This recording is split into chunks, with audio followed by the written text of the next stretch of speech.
আসসালামু আলাইকুম। আমার প্রিয় বন্ধু, শুভাকাঙ্ক্ষী এবং আমার প্রিয় দেশবাসীকে জানাই শুভেচ্ছা এবং শুভরাত্রি। প্রিয় শ্রোতাবৃন্দ, আমি অহিংস আনোয়ার কে মোর্শেদ এই দেশেরই অতি সাধারণ একজন নাগরিক এবং আমি একজন রাষ্ট্রের মালিক। এদেশের ৯৫% জনগোষ্ঠী অতি সাধারণ, আমিও একজন সাধারণ নাগরিক। আমি নিবন্ধিত রাজনৈতিক দল বাংলাদেশ কংগ্রেসের কেন্দ্রীয় নির্বাহী কমিটির একজন সদস্য, একজন রাজনৈতিক কর্মী এবং বাংলাদেশ কংগ্রেসের একজন কর্মী। প্রিয় শ্রোতাবৃন্দ, আমরা অতি সাধারণ নাগরিক। আমরাই জানি রাষ্ট্রের বর্তমান যে প্রত্যেকটা স্তরে ক্ষত বিক্ষত অবস্থা, রাষ্ট্রের প্রত্যেকটা নাগরিকের হৃদয়ে রক্তক্ষরণ। তার ভিতরে রাষ্ট্রে যা চলছে, চারিদিকে তাকালে একটা চারিদিকে তাকালে মানে কোনো দিকে আমরা দেখতে পাই না একটা স্বস্তির নিঃশ্বাস।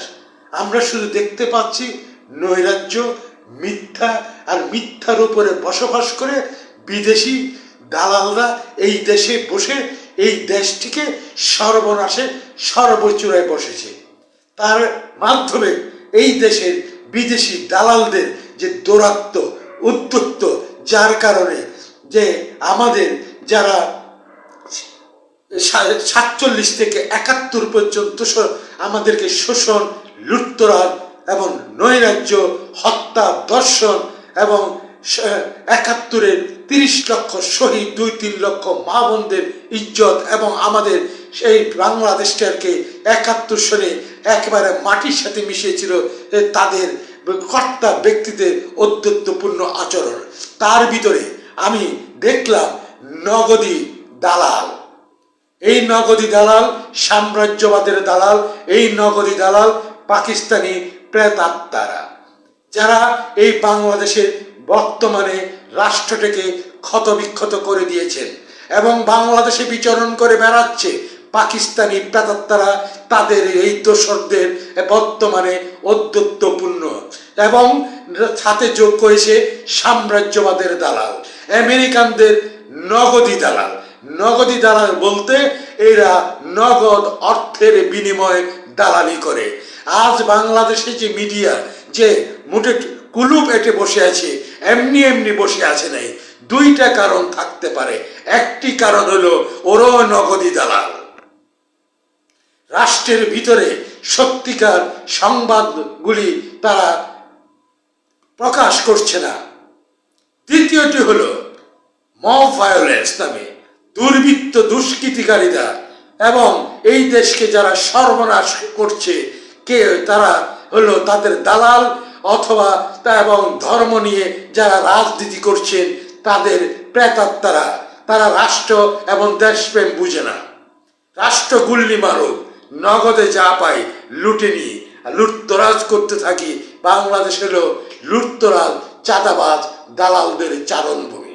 প্রিয় শ্রোতাবৃন্দ, আমি একজন অতি ক্ষুদ্র মানুষ এবং অতি সাধারণ মানুষ। বিগত 10 বছর যাবৎ আপনাদের মাঝে আসি। আমি আমার জন্য কিছু চাই না, চাইলেও আমার কোনো অন্যায় হবে না। আজ দেশের 90% জনগণ অত্যন্ত কঠিন অবস্থার ভিতরে দিনাতিপাত করছে। তার ভিতরে আমিও তো বাদ যাই না। আমিও তো রাষ্ট্রের একজন মালিক এবং আমি একজন রাজনৈতিক কর্মী। আমার হৃদয়ে ধারণ করি আমার বাংলাদেশকে, আমি ধারণ করি মুক্তিযুদ্ধকে, আমি ধারণ করি স্বাধীনতাকে, আমি ধারণ করি আমার লাল সবুজের পতাকাকে, আমি ধারণ করি আমার মায়ের ভাষা, মাতৃভাষাকে। কিন্তু আমরা দেখতে পাচ্ছি 1 বছরে একটি গোষ্ঠী ধর্মের লেবাসে এবং কি সাম্রাজ্যবাদের দালালরা জেকে বসেছে। তারা আমাদের সংবিধান পতাকাকে পদদলিত করা এবং রাষ্ট্রের জনগণকে সর্বনাশ করা আর চারণভূমি বানিয়ে বাংলাদেশে এই জনতা সেই জনতা, আমি বলি বেহুদা জনতার সৃষ্টি করে রাষ্ট্রের সর্বস্তরে একেবারে প্রত্যন্ত অঞ্চল থেকে শুরু করে নগর মহানগর যাকে যেখানে অপদস্থ ছাড়া কিছুই না।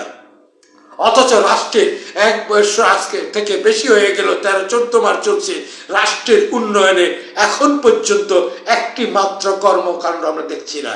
আমরা দেখছি শুধু কি ঐক্যমত্য কমিশন নামীয় একটি খেলা। এই আমরা অশিক্ষিত যেহেতু আমাদেরকে মূলার খেলা, এটা অতীতে অনেকে দেখিয়েছে, কিন্তু বিগত 5ই আগস্টের পর যে মূলার খেলা, যে মূলা দেখানো হচ্ছে, যে ধরনের আলোচনা করে পায়ের উপরে পা তুলে দিয়ে যে কমিশন নামীয় যে ধরনের নাটক মঞ্চস্থ হচ্ছে, এরা সবগুলো এনজিও কর্মী, এরা পাউন্ড ডলার বিদেশি কোটি কোটি টাকা নিয়ে তারা চলতো, তারা ফিরতো, কিন্তু কেউ জনগণের জন্য, কেউ রাষ্ট্রে বাংলাদেশের এই উন্নয়ন বিভিন্ন এনজিও করে, কিন্তু রাষ্ট্রের ন্যূনতম কোনো উন্নয়ন করা তো দূরের কথা, তাদের আবার পরিবাররা থাকে বিদেশে রাজপ্রাসাদে, আর এই দেশটাকে বানিয়েছে বিদেশিদের গোলাম। তাই তো আমেরিকার মতো, যে আমেরিকা আমার 71-এ মুক্তিযুদ্ধের 7ম নবর পাঠিয়েছিল, যে আমেরিকার কারণে রাষ্ট্রদ্রব্য আমাদের দেশ থেকে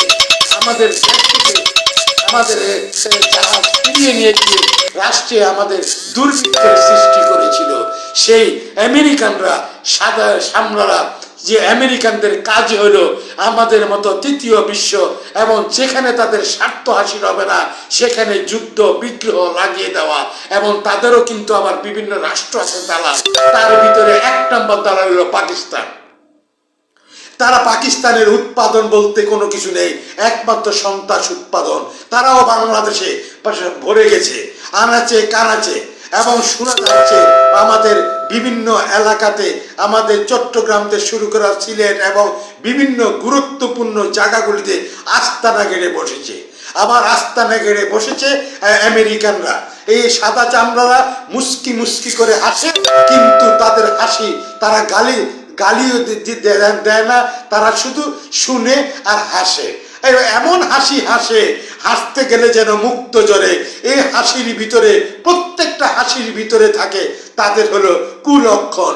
তারা একমাত্র, এবং তাদের মতো বর্ণবাদী, এবং তারা তাদেরকে ছাড়া আর কিছুই বুঝে না, তাদের স্বার্থ ছাড়া। যাই হোক, বর্তমান বাংলাদেশে দেখছি যে আমেরিকান সৈন্যরা আমাদের রাষ্ট্রে ঘুর ঘুর করছে, আর পাকিস্তানি পাইক্কাদের যে গোয়েন্দা সংস্থা শুরু করা, এবং তারা বাংলাদেশে অনেক গুরুত্বপূর্ণ জায়গাগুলিতে ঘুরে বেড়াচ্ছে, তাদের প্রেতাত্মারা আজ হাসছে, টকশোতে আসছে, স্বাধীনতা মানে না, সংবিধান মানে না, ধর্মের কি নিয়ে রাজনীতি করছে।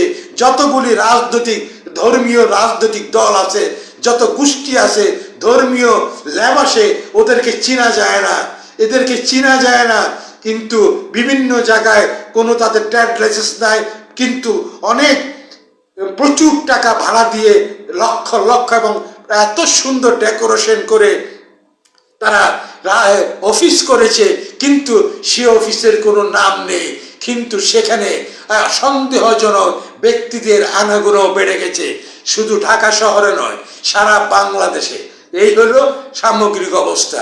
আমি যেটা বলতে চাচ্ছি, আমার স্বাধীন সার্বভৌম রাষ্ট্র, আমি বাংলাদেশের নাগরিক, আমার আজ 3 বেলা আহার তো দূরের কথা, সর্বকিছু আজ বিচ্ছিন্ন।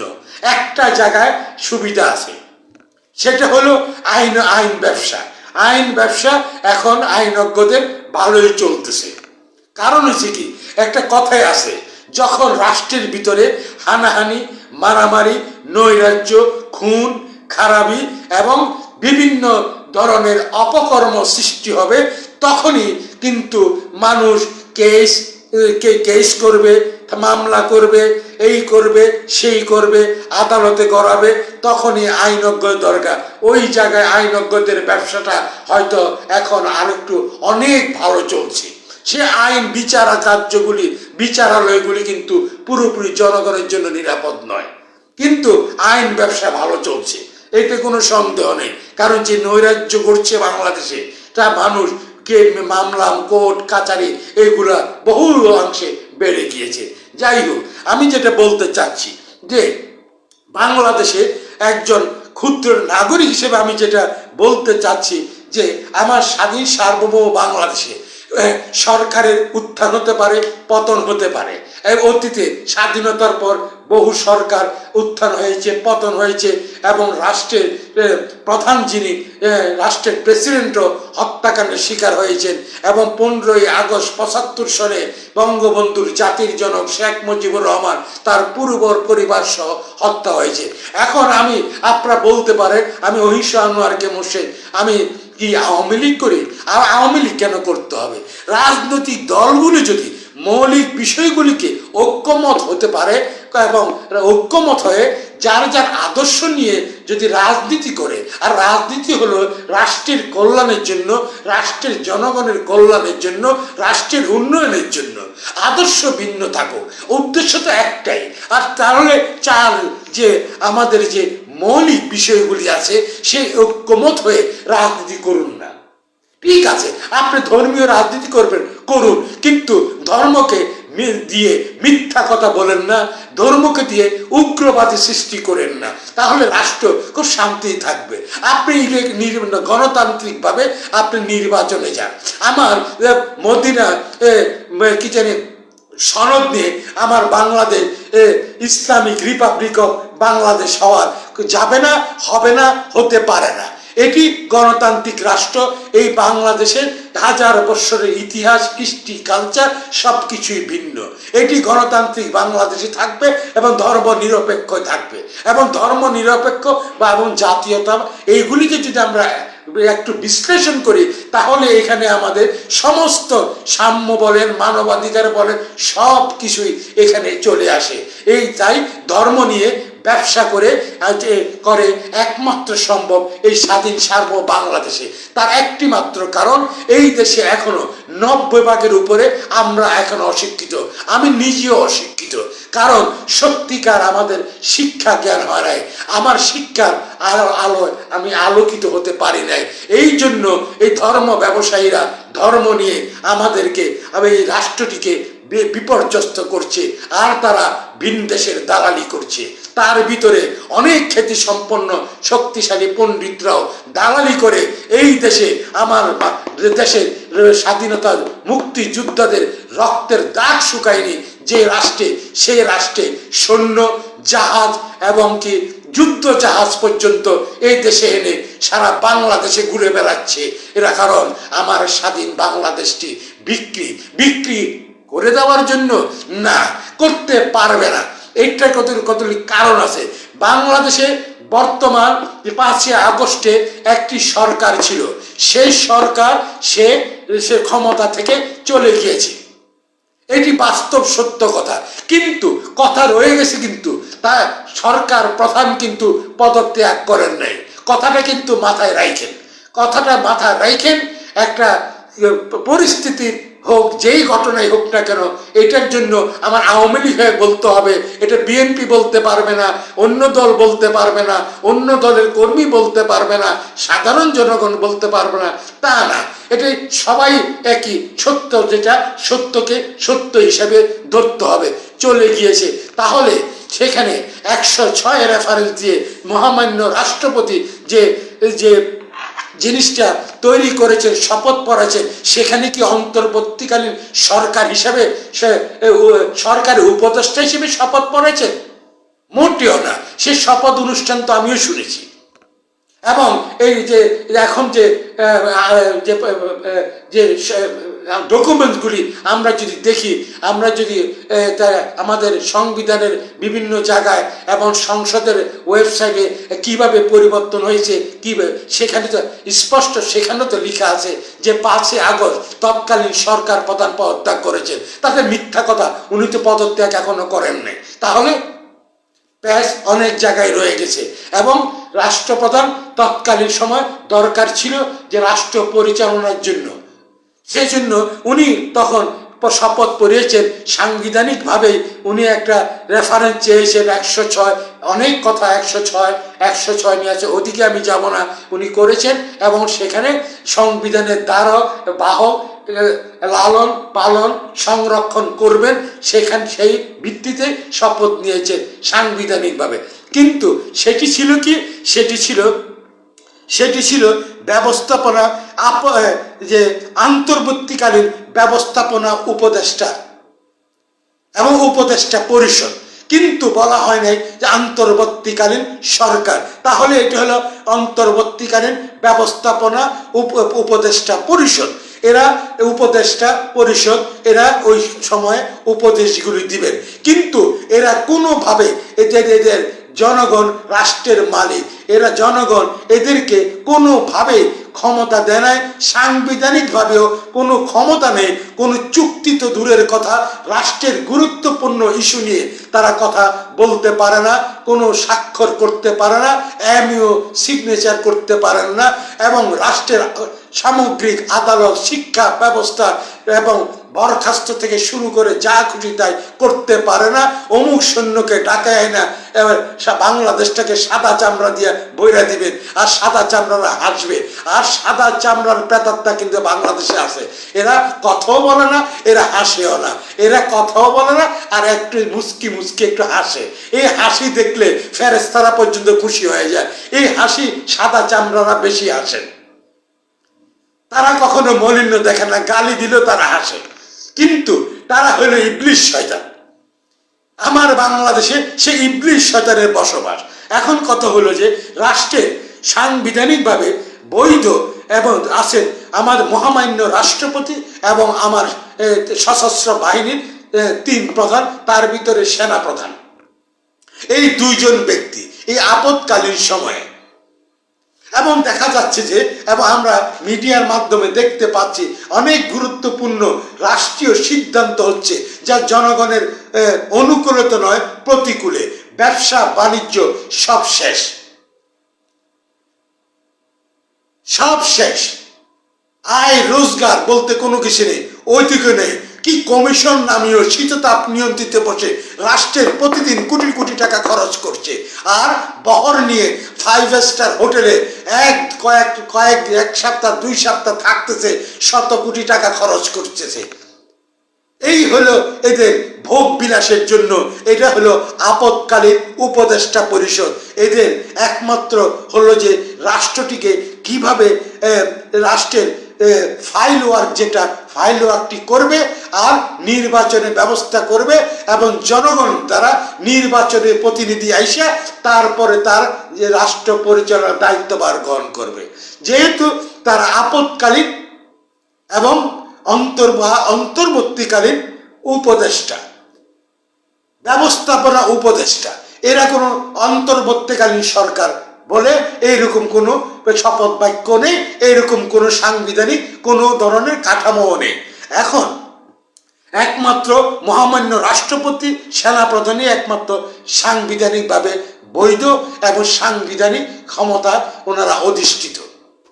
বাংলাদেশে আমরা শুনতে পাচ্ছি বিভিন্নভাবে বিভিন্ন তথ্য উপাত্ত আমরা দেখছি সার্বক্ষণিক। আমরা যা দেখতে পাচ্ছি যে আমাদের মহামান্য রাষ্ট্রপতি সেনা প্রধানকে অবগত না করে দিয়ে একটা অন্তর্বর্তীকালীন ব্যবস্থাপনা উপদেষ্টারা তারা যা খুশি তাই করে বেড়াচ্ছে। কিন্তু বেলা শেষে কিন্তু সব কিন্তু অবৈধ, কারণ এটা পুরোপুরি অবৈধ। এদের কাছে এই ক্ষমতা নেই, এদের কাছে এই ক্ষমতা, এমনকি তাদের কাছে যদি 106-এর রেফারেন্স যদি টাইনা, যদি 6-এর রেফারেন্স যদি এটি যদি কোনো ভুয়া হয়, সত্যিকার আমরা শুনতে পাচ্ছি মহসিন রশিদের কথা অনুযায়ী একেবারে খোলস, এটি একটি ভুয়া এবং জাল সিগনেচার। যদি তাই হয়ে থাকে, পুরো কাঠামোটাই হলো একেবারে ভুয়া। এই ভুয়া দিয়া কোনো কাজ হবে না, কাজ হবে 2 জন ব্যক্তি দিয়ে, মহামান্য রাষ্ট্রপতি আর হলো সেনাপ্রধান। তাহলে বাংলাদেশে নগদী সাম্রাজ্যবাদের দালাল, ধর্ম ব্যবসায়ী, উগ্রবাদী, পাকিস্তানি ঘৃত নিন্দিত ওদের প্রেতাত্মা, এবং তাদের সাথে জড়িত আছে ওরা। এই রাষ্ট্রের সর্বক্ষেত্রে বিচরণ, বিভিন্ন জাহাজ আসছে কন্টেনারে, কি আসছে জাতি জানতে পারবে না। বাংলাদেশে আমেরিকান সৈন্য, তাদের সৈন্যবাহী অস্ত্রবাহী জাহাজ চলে আসছে, উড়োজাহাজ চলে আসছে। পুরো চট্টগ্রাম সহ বাংলাদেশটাকে কে অনুমতি দিয়েছে?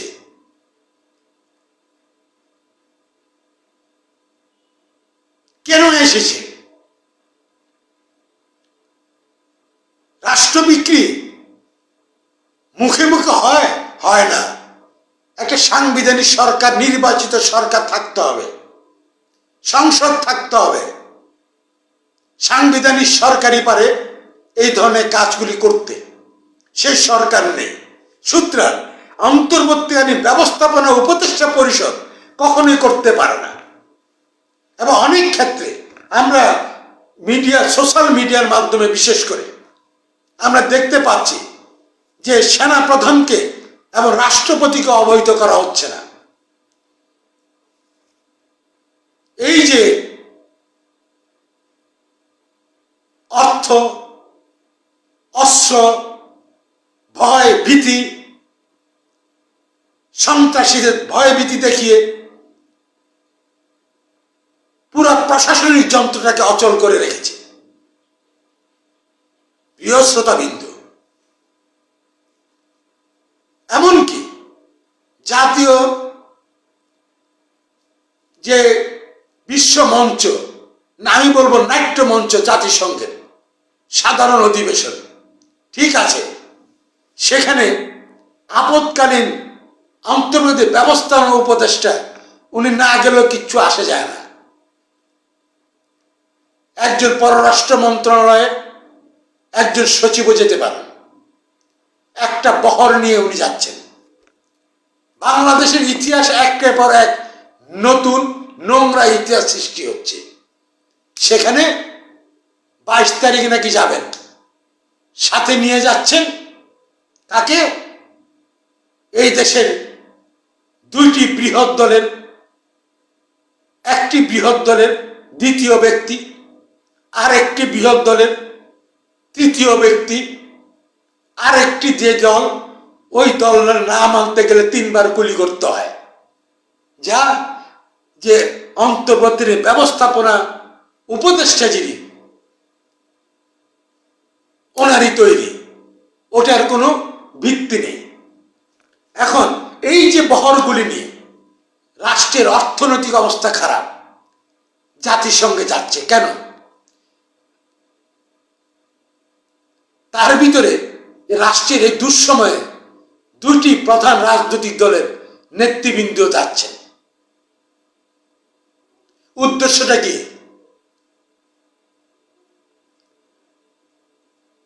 আপনাদের ভাবতে হবে, যদি এগুলো নিয়ে যদি অন্তর্বর্তীকালীন ব্যবস্থাপনা উপদেষ্টা পরিষদের ক্ষমতা বৃদ্ধি হবে, ইজ্জত বৃদ্ধি হবে, আসলে ব্যাপারটা তা না, কিছুই হবে না। কারণ যেখানে যাচ্ছে বাংলাদেশিদের দ্বারা প্রতিরোধে, প্রতিবাদে এরা অপদস্থ হচ্ছে। এই দুইটি রাজনৈতিক দলের নেতাদেরকে নিয়ে তাদের সমর্থন দিয়ে বেইজ্জতি যেন হতে না হয়, সেটারই একটা ব্যবস্থা।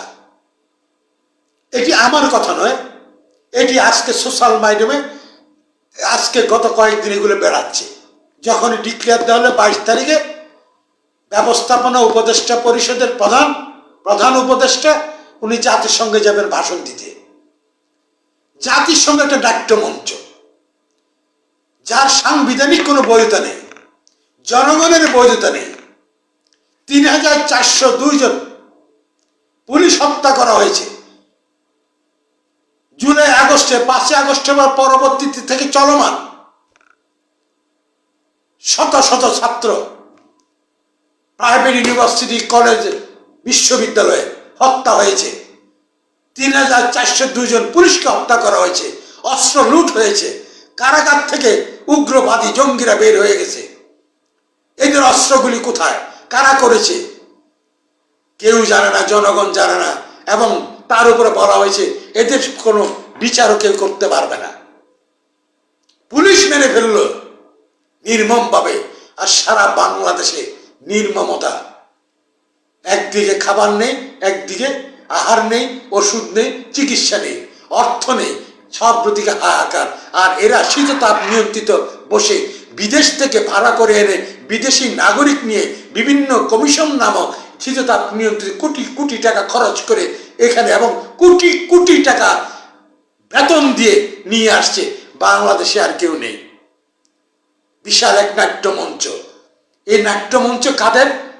যারা দালাল, তারা সাম্রাজ্যবাদের দালাল, কারখানাদারদের দালাল, তাদের দোষর। এই কারণে তাদের দেশের প্রতি তাদের কোনো মায়া নেই। তাই তো আমেরিকার সৈন্য আমার দেশে নাকি ঘাঁটি কাটবে, আমার সেন্ট মার্টিন দিয়ে দেবে, আমার মহেশখালী দিয়ে দেবে, রাজ্য বানাবে। এদের তো কোনো সাংবিধানিক কোনো ক্ষমতা নেই, জনগণ তো এদেরকে ম্যান্ডেট দেয় নাই। এরা তো হলো যে আপৎকালীন ব্যবস্থাপনা উপদেষ্টা পরিষদ। এদের এদের কিছু সময়ের জন্য কিছু ফাইল ওয়ার্ক ছাড়া এদের আর কোনো কাজ নেই। এই দায়িত্ব তাদের দেওয়া হয় নাই। রাষ্ট্রের গুরুত্বপূর্ণ সিদ্ধান্ত নিতে হলে একমাত্র মহামান্য রাষ্ট্রপতি, তারপরে আছেন মাননীয় সেনাপ্রধান। অথচ আমরা যা শুনতে পাচ্ছি, আমার কথা নয়, যা দেখতে পাচ্ছি, আমেরিকান সৈন্য আসা এবং তারা যে ইমিগ্রেশন ক্রস করে, তাদের পাসপোর্টও নাকি, তাদের আইডেন্টিটি ওখানে চেক করা হচ্ছে না, তাদের বডি চেক হচ্ছে না, ইমিগ্রেশন করানো হচ্ছে না, ইচ্ছে মতো আসছে, ইচ্ছে মতো যাচ্ছে।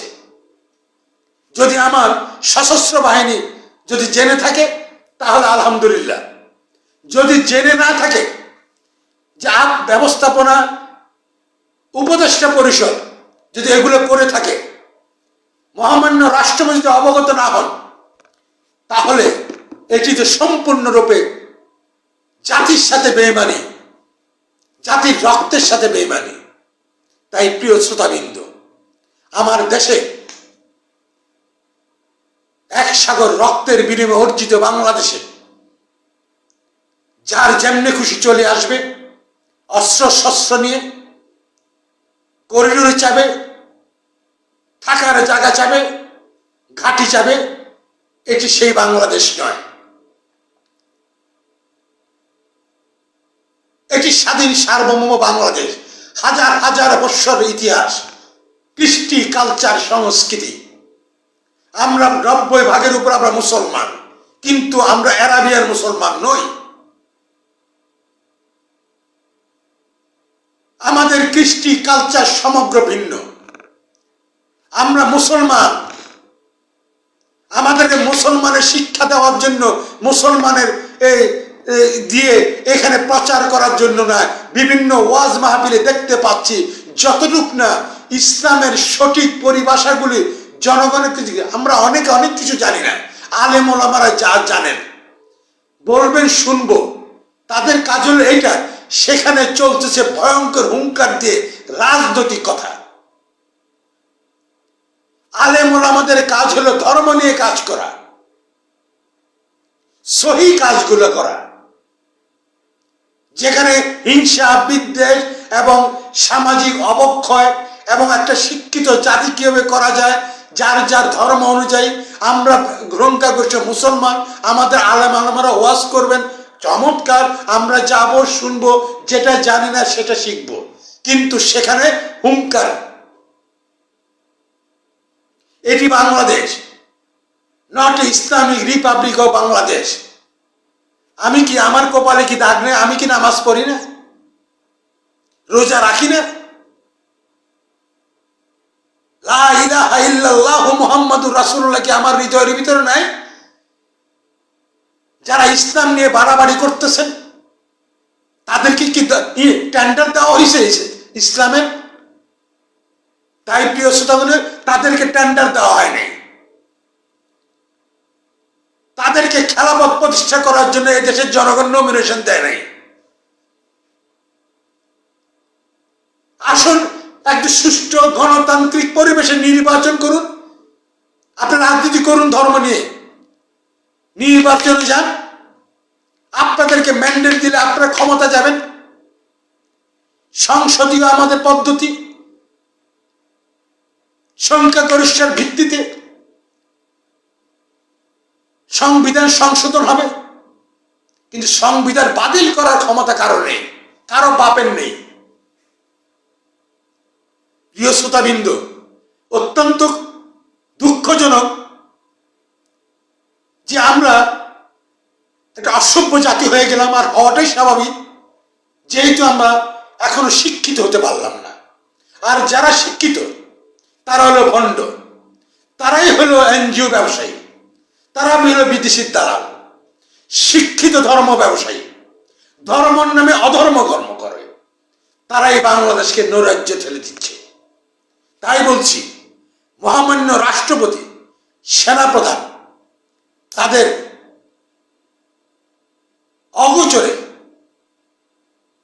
উপদেষ্টা পরিষদ যদি কোন দেশকে দাওয়াত দিয়ে এদেশে আনতে পারেন না, আনার ক্ষমতা নেই, সাংবিধানিক ক্ষমতা নেই, তাই বলবো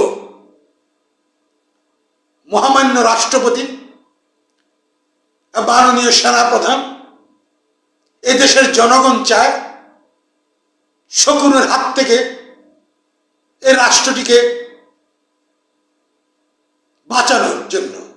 আর সেটি একমাত্র সম্ভব সেনাপ্রধান, মহামান্য রাষ্ট্রপতি। দেশের মানুষ কথা চিন্তা করুন, রাষ্ট্রের স্বাধীন সার্বভৌমতা চিন্তা করুন। মুক্তিযুদ্ধ এবং আমার স্বাধীনতাকে, আমার রাষ্ট্রীয় পতাকায় যারা পায়ের তলা পিষান, যারা আমার স্বাধীনতার বিরোধী, রাজাকার, আলবদর, আলসাম, শান্তি কমিটি যারা ছিলেন, তাদের অধ্যত্বপূর্ণ আচরণ রাষ্ট্রের মঙ্গল বয়ে আনবে না।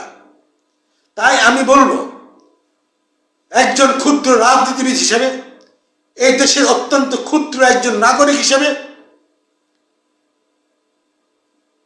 মাননীয় সেনাপ্রধান, মহামান্য রাষ্ট্রপতির অধ্যাদেশের বলে সামরিক শাসন জারি করুন। তারপরে সকল নিবন্ধিত দলের সাথে 2-4টা দল নিয়ে কিছুই ঘটবে না। 54-56টি রাজনৈতিক দল আছে নিবন্ধিত, প্রত্যেকটা দলকে ডাকতে হবে। যেই দলের অন্যায়কারী আছে, রাষ্ট্রদ্রোহী আছে, চোর ডাকাত বদমাশ আছে, আইন আছে, বিচার আছে, প্রশাসন আছে, বিচার হবে, বিচার চলতে থাকবে। কিন্তু সকল রাজনৈতিক দল নির্বাচনে অংশগ্রহণ করবে 2-4টা রাজনৈতিক দল নিয়ে। আর বাকি যেসব দলের সাথে কথা বলা হচ্ছে আমরা দেখতে পাচ্ছি, আমরা বাংলাদেশ কংগ্রেস, আমাদের মতো এরকম 30-40টা রাজনৈতিক দল আছে, তাদের সাথে কোনো কথা নেই। তার মানে এই যে সংস্কার ঐক্য কমিশন, এই দেশের জনগণ এবং আমরা জনগণরা মনে করি ফলাফল জিরো। আর জিরো হওয়াটাই স্বাভাবিক। অন্তর্বর্তীকালীন উপদেষ্টার প্রধান সূত্র হলো 000। তাহলে জিরো অর্থনৈতিক উন্নয়ন, জিরো জনগণের নিরাপত্তা, জিরো অর্থনৈতিক অবস্থা, জিরো শিক্ষা ব্যবস্থা, জিরো স্বাস্থ্য ব্যবস্থা। তো 000 না দিয়ে যদি তাই হয়, সেখানে আরো জিরো বসাতে হবে এখন, কারণ রাষ্ট্র অকার্যকর, নৈরাজ্য ছাড়া কিছু নেই। আমরা চাই শান্তি, আমাদেরকে দিন শান্তি, আমাদেরকে যে কর্ম করার জন্য কর্মের ব্যবস্থা করে দিন। অনেক ব্যবসায়ীরা দেউলিয়া, জ্বালা পোড়ার সংস্কৃতি, হত্যার সংস্কৃতি, দর্শনের সংস্কৃতি, মাজার ধ্বংস করার সংস্কৃতি, সনাতন ধর্মীদের উপর আক্রমণ, এমনকি লাশ পর্যন্ত মৃতর উপর শান্তি নাই, লাশ তুলিকে পোড়ানোর সংস্কৃতি, বুলডোজার দিয়ে বাড়ি যারা সংস্কৃতি, আর কিছু দিতে পারে নাই এই অন্তর্বর্তীকালীন ব্যবস্থাপনা উপদেষ্টা পরিষদ। তাই মহামান্য প্রেসিডেন্ট মাননীয় সেনাপ্রধান অনতিবিলম্বে সামরিক শাসন জারি করুন, রাষ্ট্রকে বাঁচান। দালালদেরকে ব্যবস্থা কি করবেন আইনানুগভাবে আপনারা চিন্তা করুন। ভালো থাকুন, সুস্থ থাকুন।